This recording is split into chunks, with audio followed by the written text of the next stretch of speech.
Hi, this is Heidi, episode 93, Having Our Own Back.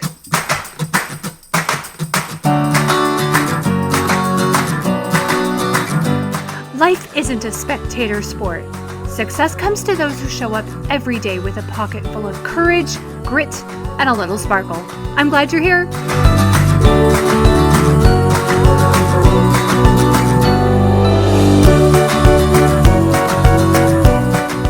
Hello, how are you, family and friends? This will be released, I think, June 2nd, which means time is a-flying, and we're almost halfway through 2021. I am in the middle of celebrating and preparing for my oldest son's high school graduation. This is a very interesting season, and it's a new feeling. He has reached the end of these 13 years of school. He's been on a path very prescribed for him.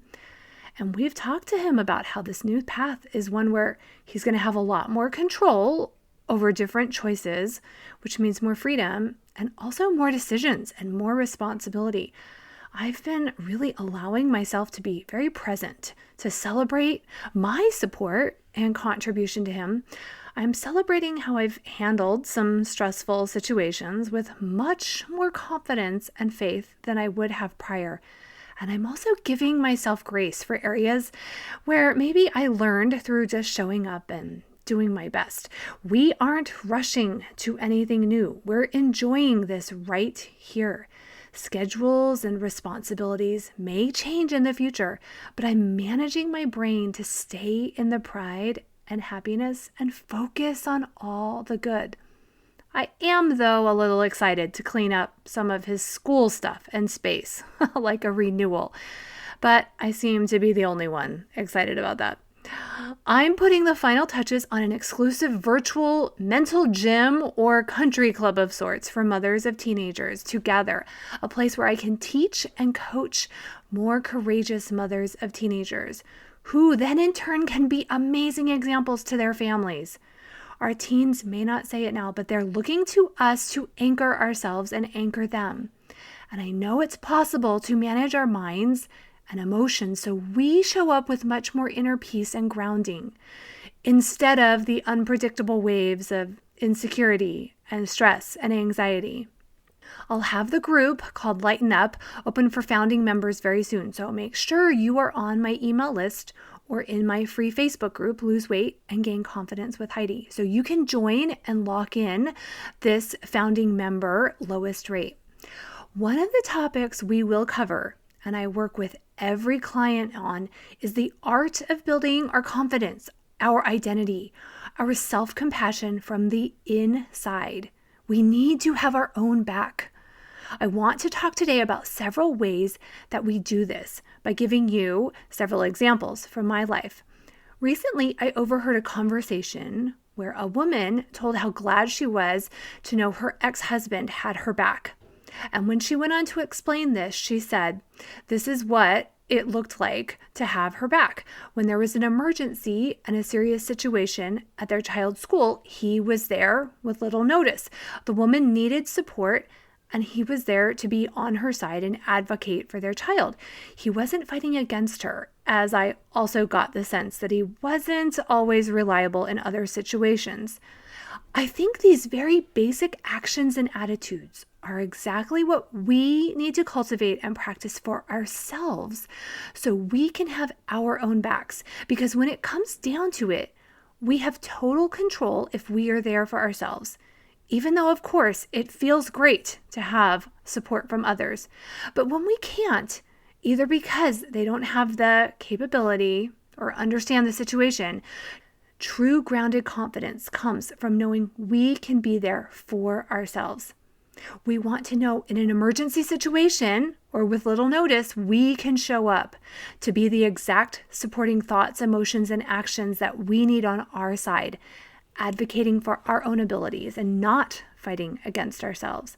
I'm going to show you through a few stories what this looks like in these situations and the ripple effects of me either having my own back or not. Over 10 years ago, one of my children was having some difficulties in a class, and I was in pretty constant contact with the teacher, and we had a great rapport. We were trying to figure a few things out, and one day I got an email or a phone call. I can't remember exactly how it was said to me, but the respectful message was, your child's behavior is escalating. Is something wrong at home, like a divorce or something unsettling at home? Now, someone can argue if teachers or someone can ask something like that. I had to very intentionally choose not to be offended. I had to tell myself over and over, this child's behavior isn't an indication of any poor parenting or any poor family structure. I had to over and over tell myself that both the comment and whatever my child was going through weren't my fault, and I'm doing the very best I could. Now, if something had been going on at home, I would have needed to not be offended also and to be realistic about any disruptions in the home and validate that that can affect children. But that wasn't the case then. And my being willing to manage my own self-esteem allowed me to keep the focus on helping figure a few things out about my child, which ended up being a big breakthrough for a learning diagnosis. I had to have my own back. Even with the sometimes fearful and uncertain emotions I did feel, I had to stay anchored and remind myself this wasn't about me. Remember, our brains do like to make things mean something is wrong with us on default. My higher brain came in and grounded my self-esteem, and the effect was I continued to have a great relationship with this teacher who was very, very helpful, and we made great progress for my child. If I hadn't had my own back, that progress may not have happened, or it may have been slower because of the cloud of being defensive and offended. And all of those emotions are normal emotions at first when we feel we may have done something that harmed our child. We just have to manage those emotions so they don't drive our actions and the results that we don't want. And honestly, the opportunity to be offended comes around all the time, especially as we manage our thoughts around if we're making the right or wrong choices with our family. And having our back means we don't entertain the stories of how we did it wrong, and instead we focus and grow the stories of how we're doing our very best. Another way that we have our back is we identify what our needs are and we're willing to advocate for our needs, just like when it feels good that our spouse or best friends can be there to be our advocate. Maybe 6 or so years ago, I had a birthday, and on that day, I remember noticing, other than my immediate family, I didn't have any plans and nobody really reached out and said happy birthday. And I really didn't notice this with any resentment at all. I am the first to admit I am horrible at remembering other people's birthdays. Really, I feel so bad that I forget and I'll see it on my calendar 2 days later. So I really just noticed it. And the next year, I decided several weeks before my birthday that I'd ask a friend who I loved hanging out with if we could go to lunch on my birthday. I was kind of in a season of making new friends, and I was very deliberate about who I wanted to invite into that space. It was great. She felt super happy that I had mentioned it. So first, I had my back by not allowing resentment into my life. I didn't assume other people should know what my needs or wants are. In fact, I'm really good at telling my husband and kids if there's something in particular I'd like for a birthday or Christmas or anything. Now, I don't think it's their job to read my mind. Then, going a step further, I had my back by initiating friendships and connections that fill my bucket, that are adding the energy and vibe into my life that I want. I see how this type of having my back really strengthens and anchors my family. I know from my own experience, I show up very snippy and short and insecure when I have unfulfilled expectations, all because I didn't do my part to express a need that I have. And since our families are around us most of the time, they get the brunt of that snippy, insecure attitude if we entertain resentment. Now, let me also just stop here and say it's not selfish or inappropriate or narcissistic to see a need you have and to find a way to meet that need. When we do this, just like a boat stays steady when anchored, we're then better equipped to stay steady to deal with the needs of those around us. We aren't thrashing about ourselves. So meeting our needs, having our back, means we have more capacity to have the back of those around us. Now, having our back is a form of self-love, which only waters the ground of love that we have for others.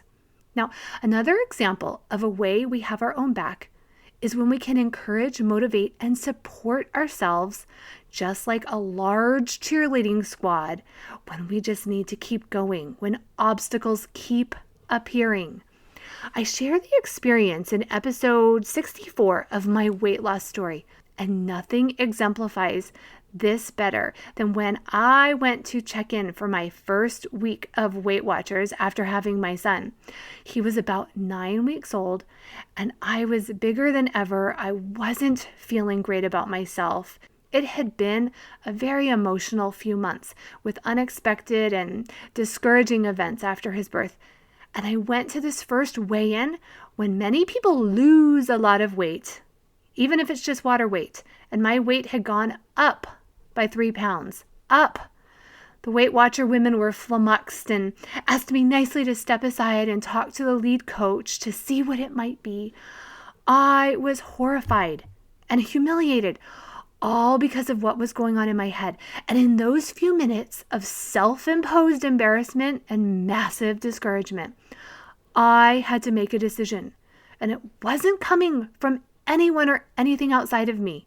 I had to decide, do I stay the course, stay steady, and just keep trying? Or do I go off the rails and feed the story of, this is so hard, and I will never be thin, and why even be diligent when it doesn't work? A false pleasure of a Snickers would have felt so good then. But I had my own back. I sat there and I thought of the results of the two options I could take. I didn't want to go off the rails. I didn't want that option. I wanted to be a healthy mother with energy and confidence. I had to have my own cheerleading pep talk, and I did. I wouldn't let myself quit. I told myself it's okay if it's hard, and I can do hard things, and I want the result of trying again and again. And here I am 18 and a half years later, and I'm astoundingly grateful for that version of me who had her back and wouldn't quit. I've had to do pep talks like that in other situations since then. And knowing that I have the capacity inside of me fills me with a security and certainty that's way more grounding than needing to always depend on others around me doing that motivating. Now, of course, I love to be the cheerleader for others, and I love calling friends and family when I do need a pep talk. But I don't need them to be the first line of defense. In fact, a deeper confidence of being human and wanting to connect through vulnerabilities allows me to reach out for that motivation from others when I need it. And that right there is another way to have my back. These examples, of course, are just a few ways that we can make sure that we're supporting ourselves. I've always admired and strived to emulate people who say no or decline tantalizing invitations when they know it won't work for them or their family or will stretch them too thin. I work every day to make sure the people and energy I surround myself are those lifting me and encouraging me. Just another way that we can have our back. It's easier to go with the current when it's going where I want to go than always swimming against it. A dear friend of mine told me recently that she has a great relationship with her mother, with whom I know she's struggled in the past because she has set firm, clear, and loving boundaries. And of course, there's so much more. Reach out to me and tell me your examples of having your own back. That's it for today. If you would like help building your ability to be your cheerleader and how to apply the tools that I share in this podcast, sign up for a consult call at HeidiBenjaminson.com. I'm adding clients to a waitlist so you can get in the next open spots. As my membership opens, I will only have a few number of spaces for exclusive, personalized private coaching. A confident mother is the greatest gift to her family. Not a perfect mother. Your family wants you to feel confident, anchored, and calm. I can help you uncover this version of yourself. Have a great week.